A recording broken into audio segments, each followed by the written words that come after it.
Mga kawan, stories na ipanalo nga po ngayon ng Phoenix Suns ang kanilang NBA Cup game kontra sa San Antonio Spurs, ngunit meron rin naman ditong nangyari kay Kevin Durant. Ano na nga bang update sa injury nito sa kanyang paa? Tara't pag-usapan natin yan at talakayin ng balita nga nagsalita na nga po ang mga referee sa reklamo ni Coach Steve Kerr. Pero bago yan, please don't forget to hit the notification bell at mag-subscribe sa aking channel.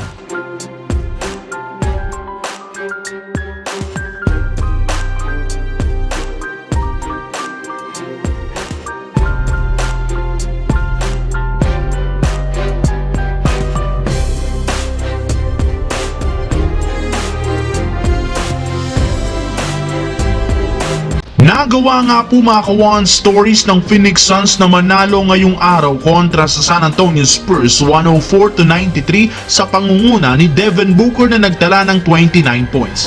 Dahil dito, na-extend pa nila sa 2 games ang win streak kung saan umangat na sa 12-8 ang kanilang record bilang number 6 sa West. Kaya unti-unti na nga pong nakakabawi ngayon ang Suns mula sa pagkatalo. Ang problema, hindi nga magtatagal at babalik muli nga daw ito sa lose streak matapos matapilok at magtamo na naman ng injury si Kevin Durant sa isang play laban sa Spurs na siyang rason ng maaga nitong pag-alis. Bali, nakapagtala lang naman si Durant ng 13 points sa loob ng 16 minutes. Base nga po sa huling inilabas na balita, nagtamo nga po ng sprained ankle. Ang inaasahan na hindi na naman ito makakapaglaro next game na magre-resulta ng pagkatalo kung sakali mang mapabayaan sila ni Devin Booker. Samantala, umabot na sa 5-game losing streak ang Golden State Warriors kasunod ng pagkatalo sa Denver Nuggets 119-115 na siyang rason bilang pagbagsak nila sa number 7 na merong record na 12-8. Kaya napakaraming mga fans ang dismayado lalo pat hindi lang naman simpleng pagkatalo ang nangyayari ngayon bagkos mukhang nagiging habit na nga daw ang pag-choke parati sa fourth quarter.